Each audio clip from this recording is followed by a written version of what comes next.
ಈ ನಡುವೆ ರೇಣುಕಾಸ್ವಾಮಿ ಕೊಲೆ ಪ್ರಕರಣದಲ್ಲಿ ಒಟ್ಟು 17 ಜನ ಆರೋಪಿಗಳ ಪೈಕಿ 4ರನ್ನ ಪೊಲೀಸ್ ಕಸ್ಟಡಿಯಲ್ಲಿ ಉಳಿಸಿಕೊಂಡು ಉಳಿದವರನ್ನ ಪರಪ್ಪನ ಅಗ್ರಹಾರಕ್ಕೆ ಕಳಿಸಿದರು ಪೊಲೀಸರು. ಈ 4ರ ಪೊಲೀಸ್ ಕಸ್ಟಡಿ ಅವಧಿ ಇವತ್ತಿಗೆ ಅಂತ್ಯವಾಗ್ತಾ ಇದೆ. ದರ್ಶನ್ ಸೇರಿದಂತೆ ಒಟ್ಟು 4.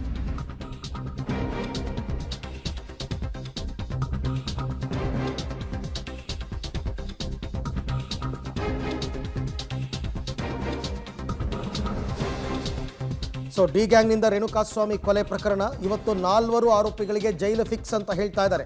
ದರ್ಶನ್, ವಿನಯ್, ಧನ್ರಾಜ್ ಮತ್ತು ಪ್ರದೂಷ್ ಈ 4 ಜನ 2 ದಿನಗಳ ಪೊಲೀಸ್ ಕಸ್ಟಡಿಯಲ್ಲಿ ಇದ್ದರು. ಇವತ್ತಿಗೆ ಮುಗಿತಾ ಇದೆ. ಇವತ್ತು ಪರಪ್ಪನ ಅಗ್ರಹಾರಕ್ಕೆ ಕಳಿಸೋದಕ್ಕೆ ಪೊಲೀಸರು ತಯಾರಿ ಮಾಡ್ಕೋತಾ ಇದ್ದಾರೆ. 3 ಬಾರಿ ಕಸ್ಟಡಿಗೆ ಪಡೆದು ವಿಚಾರಣೆಯನ್ನು ಮಾಡಿದ್ರು ಪೊಲೀಸರು. ಅದರಲ್ಲೂ ಕೂಡ ಮೊನ್ನೆ ಇವರೆಲ್ಲರನ್ನೂ ಕೋರ್ಟ್ಗೆ ಹಾಜರುಪಡಿಸಿದಂತಹ ಸಂದರ್ಭದಲ್ಲಿ ಪೊಲೀಸರು ಈ 4 ಜನರನ್ನ ಮತ್ತೆ ಕಸ್ಟಡಿ ಕೊಡಿ, 4 ದಿನಗಳ ಕಾಲ, ಉಳಿದವರನ್ನ ಬೇಕಾದರೆ ನೀವು ಜುಡಿಷಿಯಲ್ ಕಸ್ಟಡಿ ಕೊಡಿ ಅಂತ ಕೇಳ್ಕೊಂಡಿದ್ರು. ಆದರೆ 4 ದಿನ ಅಲ್ಲ 2 ದಿನ ಕೊಡ್ತೀವಿ ಅಂತ ಹೇಳಿ ಕೋರ್ಟು 2 ದಿನಗಳ ತನಕ ಪೊಲೀಸ್ ಕಸ್ಟಡಿಗೆ ಕೊಟ್ಟಿದ್ದರು, ನಿನ್ನೆ ಮತ್ತು ಇವತ್ತು. ಅದರಲ್ಲಿ ನಿನ್ನೆ ಎಲ್ಲ ಇಡೀ ದಿನ ದರ್ಶನ್ ಡ್ರಿಲ್ ಆಗಿದೆ, ದರ್ಶನ್ ಸೇರಿದಂತೆ ಎಲ್ಲರ ಡ್ರಿಲ್ ಆಗಿದೆ. ಇವತ್ತು ಕೂಡ ಹೆಚ್ಚು ಕಡಿಮೆ ಸಾಯಂಕಾಲದ ತನಕನೂ ವಿಚಾರಣೆಯನ್ನು ಮಾಡ್ತಾರೆ. 3 ಗಂಟೆ ನಂತರ ಕೋರ್ಟ್ಗೆ ಹಾಜರುಪಡಿಸ್ತಕ್ಕಂಥ ಸಾಧ್ಯತೆ ಇದೆ.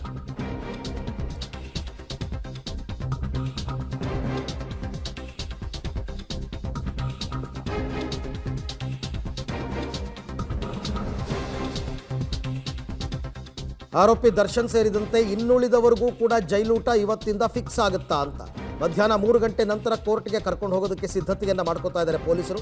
ದರ್ಶನ್ ಮನೆಯಲ್ಲಿ ಸಿಕ್ಕ ಹಣದ ಬಗ್ಗೆ ಪೊಲೀಸರು ವಿಚಾರಣೆಯನ್ನು ನಡೆಸಿದರು. ಅದಕ್ಕೋಸ್ಕರನೇ 2 ದಿನ ಇಟ್ಕೊಂಡಿದ್ದು. ಕಸ್ಟಡಿಗೆ ಪಡೆದು ವಿಚಾರಣೆಯನ್ನು ನಡೆಸಿದರು. ಇಷ್ಟೊಂದು ಹಣ ಎಲ್ಲಿತ್ತು, ಹೆಂಗೆ ಡ್ರಾ ಮಾಡಿದ್ರು, ಬೇರೆ ಯಾರಾದರೂ ಹಣ ಕೊಟ್ಟಿದ್ರಾ, ಈ ಹಣಕ್ಕೆ ದಾಖಲೆ ಇದೆಯಾ, ಹೀಗೆ ಅನೇಕ ಪ್ರಶ್ನೆಗಳ ಸುರಿಮಳೆಯನ್ನು ಸುರಿದು ಉತ್ತರವನ್ನು ಪಡ್ಕೊಳ್ತಕ್ಕಂಥ ಪ್ರಯತ್ನ, ಇಂಚಿಂಚು ಮಾಹಿತಿಯನ್ನು ಹುಡುಕ್ತಾ ಇದ್ದರು. ಈ ಬಗ್ಗೆ ಮತ್ತಷ್ಟು ಮಾಹಿತಿ ನನ್ನ ಕೊಲೀಗ್ ನಾಗೇಶ್ ಅವರಿಂದ ಪಡ್ಕೊಳ್ಳೋಣ. ನಾಗೇಶ್, ದರ್ಶನ್ ಸೇರಿದಂತೆ 4 ಜನರನ್ನ ಇದುವರೆಗೆ ಪೊಲೀಸ್ ಕಸ್ಟಡಿಯಲ್ಲೇ ಇರಿಸ್ಕೊಳ್ಳಲಾಗಿತ್ತು. ಇವತ್ತು ಅವರ ಕಸ್ಟಡಿ ಅಂತ್ಯವಾಗ್ತಾ ಇದೆ. ಮತ್ತೆ ಕಸ್ಟಡಿಗೆ ಕೇಳ್ತಕ್ಕಂಥ ಸಾಧ್ಯತೆ ಇದೆಯಾ? ವಿಚಾರಣೆ ಎಲ್ಲ ಮುಕ್ತಾಯ ಆಗಿದೆಯಾ? ಜೈಲೂಟನ ಮತ್ತೆ ಕಸ್ಟಡಿನ ಅಂತ?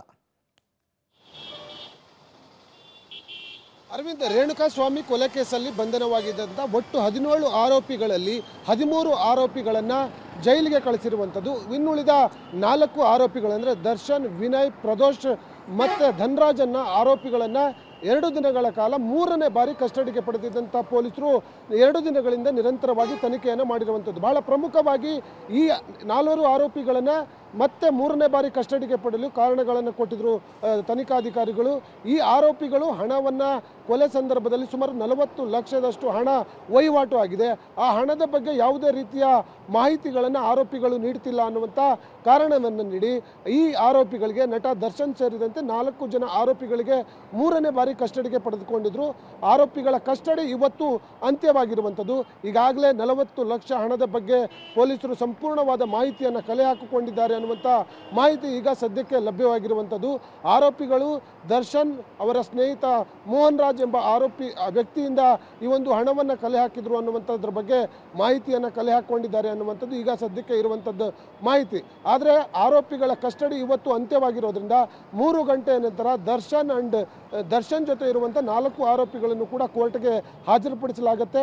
ಹಾಜರುಪಡಿಸಿದ ಬಳಿಕ ಇವತ್ತು ಬಹುತೇಕ ಪರಪ್ಪನ ಅಗ್ರಹಾರ ಜೈಲಿಗೆ ದರ್ಶನ್ ಮತ್ತು ಈ 4ರನ್ನು ಕೂಡ ಬಿಡಲಾಗತ್ತೆ ಅನ್ನುವಂಥ ಮಾಹಿತಿ ಇರುವಂಥದ್ದು. ಯಾಕಂದರೆ ಈಗಾಗಲೇ ಕಸ್ಟಡಿಯ ಅವಧಿ ಕೂಡ ಅಂತ್ಯವಾಗಿರೋದ್ರಿಂದ ಹೆಚ್ಚಿನ ತನಿಖೆಗೆ ಮತ್ತೆ ಅವಕಾಶ ಇದ್ದರೆ ಬಾಡಿ ವಾರೆಂಟ್ ಮೂಲಕ ಆರೋಪಿಗಳನ್ನು ಪಡೆದು ತನಿಖೆಯನ್ನು ಮಾಡಲಿಕ್ಕೆ ಈಗಾಗಲೇ ತಯಾರಿಯನ್ನು ಮಾಡಿಕೊಂಡಿರುವಂಥದ್ದು. ಇವತ್ತು ಬಹುತೇಕ ದರ್ಶನ್, ಪ್ರದೋಷ್, ಧನ್ರಾಜ್ ಮತ್ತು ಈ ಆರೋಪಿಗಳೇನಿದ್ದಾರೆ ಈ 4 ಆರೋಪಿಗಳನ್ನು ಕೂಡ ಇವತ್ತು ಪರಪ್ಪನ ಅಗ್ರಹಾರ ಜೈಲಿಗೆ ಕಳಿಸ್ತಾರೆ ಅನ್ನುವಂಥದ್ದು ಬಹುತೇಕ ಖಚಿತವಾಗಿರುವಂಥದ್ದು. Arvind. Okay Nagesh, thank you. ತಮ್ಮ ಎಲ್ಲ ಮಾಹಿತಿಗಾಗಿ ಧನ್ಯವಾದ. ಬಹುತೇಕ ವಿಚಾರಣೆ ಎಲ್ಲ ಮುಕ್ತಾಯ ಆಗಿದೆ. ಹಣದ ವಹಿವಾಟು ನಡೆಸಿದ್ದಕ್ಕೆ ಉತ್ತರವನ್ನು ಪಡ್ಕೊಂಡಿದ್ದಾರೆ ಅಂತ ಅನಿಸುತ್ತೆ. ಇನ್ನು ನಮಗೆ ಕಸ್ಟಡಿಯ ಅಗತ್ಯ ಇಲ್ಲ ಅಂತ ಕಂಡು ಬಂದರೆ ಕೋರ್ಟ್ ಮುಂದೆ ಹಾಜರುಪಡಿಸಿ ನಮಗೆ ಕಸ್ಟಡಿಯ ಅಗತ್ಯ ಇಲ್ಲ ಅಂತ ಹೇಳಿದ್ರೆ ಪಬ್ಲಿಕ್ ಪ್ರಾಸಿಕ್ಯೂಟರ್ ಅವ್ರನ್ನ ಸಹಜವಾಗಿಯೇ ಪರಪ್ಪನ ಅಗ್ರಹಾರಕ್ಕೆ ಕಳಿಸ್ತಾರೆ ಜುಡಿಷಿಯಲ್ ಕಸ್ಟಡಿಯ ಮೇರೆಗೆ.